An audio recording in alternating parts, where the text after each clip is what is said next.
Welcome to another episode of Y2TV. This is Carrie LaSalle, and today we are looking at a conscious business that is making an impact with a built-in system of giving back. I have Chris Roy with me here, founder of Namaste Interactive, who's going to be Yogi Times businessman in the field, out there interviewing entrepreneurs and bringing us the latest trends in conscious businesses. Chris, you interviewed Blake Makowski, founder of Tom's Shoes, which 16 months ago began this incredibly altruistic company. Can you tell us a little bit about it? Sure. He saw something that he felt was needed on the planet, and he started a business around that. He filled a need and created a successful business. Let's go to Tom's Shoes and meet Blake. Blake, thanks. Thanks for joining us. No problem. What was the inspiration? How did this all come about? I went down to Argentina really just to go on a vacation, and it was there when my life changed when I saw a bunch of kids without shoes. They had these horrible cuts and scrapes on their feet. It really was demoralizing to me, and I wanted to do something. Let's start a shoe company. Very simple, canvas, affordable shoes. Every time we sell one, we'll give one away to a child that doesn't have shoes. Putting that first pair of shoes on a child's foot was just like, that sealed the deal. My mission is to give as many shoes away as possible. So, I want to be able to sell everywhere and give millions of shoes away. There's no doubt that all the success we've had has come from the fact that we started by giving shoes away. What happened was we got in one or two high-profile stores here in LA. Within 15 days of being in business, we were on the cover of the calendar section of the LA Times, and that day alone, we sold 2,200 pairs online.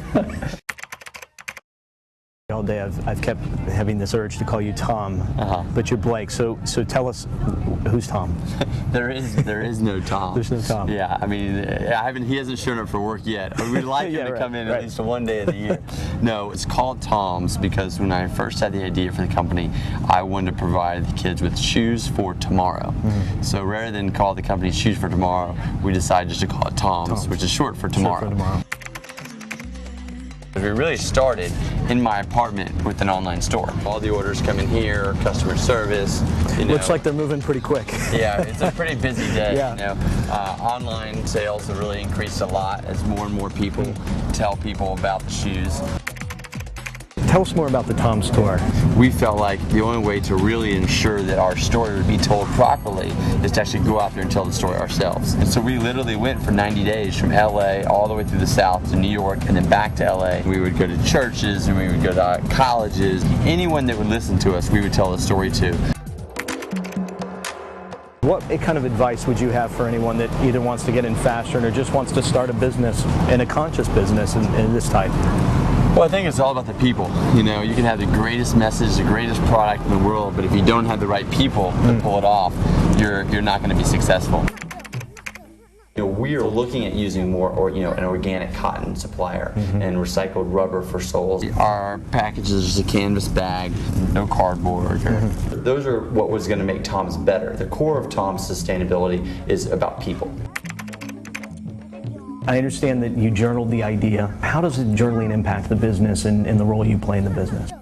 For me, journaling is kind of staying in touch with kind of my inner self. And sometimes writing it is a good way, I think, to flesh out an idea. And since we started the company, journaling has become even more important to me because I have so many external influences now that without spending some time every day just documenting this process, then I would lose the mindset of really being creative from within.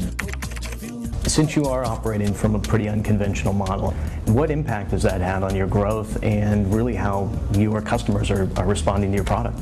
It's not like we became this successful shoe company and then decided to give shoes away. We were giving shoes away when we're still losing $5,000, $10,000 every month. People have really gravitated toward the authenticity of that. And the more that we give away, the more people will talk about it, and the more people talk about it, hopefully the more people will buy it, and it will be kind of this cycle that will continue. Yeah.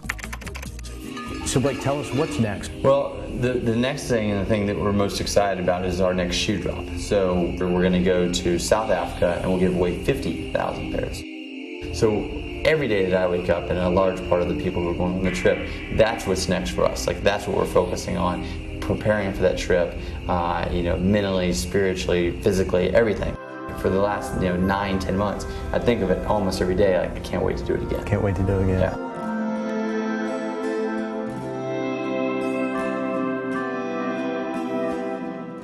Chris, thank you so much. That was a very inspiring story. Absolutely, and I hope that it was an inspiration to business people that are really looking to make a difference on the planet. This is Carrie LaSalle with YTTV. Please join us again for more on healthy and sustainable living.